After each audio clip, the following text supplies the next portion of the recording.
Happy Monday, guys. Sorry about the absence of videos last week, but things should be right back on track this week.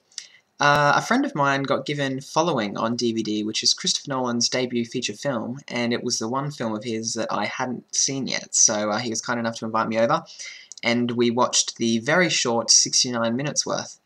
Now, it's essentially about a young writer who has chosen, basically, or got into the habit of, following people.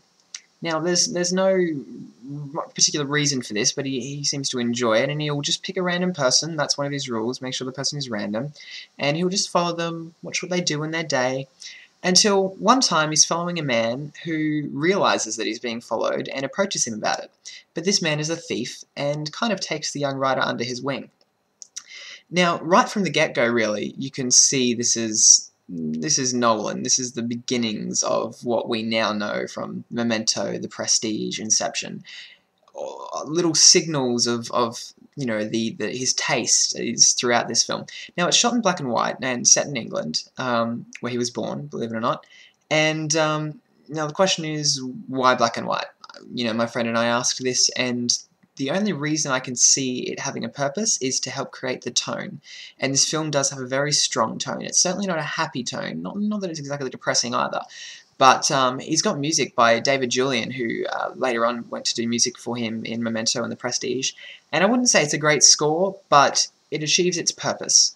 And it does set the tone for this film. Now, already early on, there's signs of the film not having a linear narrative. There's, switches of time back and forward, 3 different time areas, I believe we see from memory. And essentially, don't expect Citizen Kane. This is very much a low budget. I think it costs about $6,000. It is a low budget first feature film.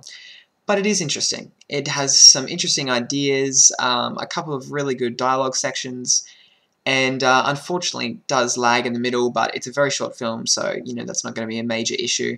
As to also be expected, yes, there are some twists, and overall, it's not a great film. I wouldn't even necessarily say it's a good film, but it is an interesting one, and certainly one to pick up and try and track down if you're a Christopher Nolan fan, because you will, like I say, see the signs of his taste amongst it, and you can tell, from the get-go, really, that he is a creative man, as we all know, and that shines through here. So, it was an interesting little flick to check out, and I suggest you do the same. And yeah, that's all from me. Keep an eye out for Olivia's video on Friday, and thanks for watching.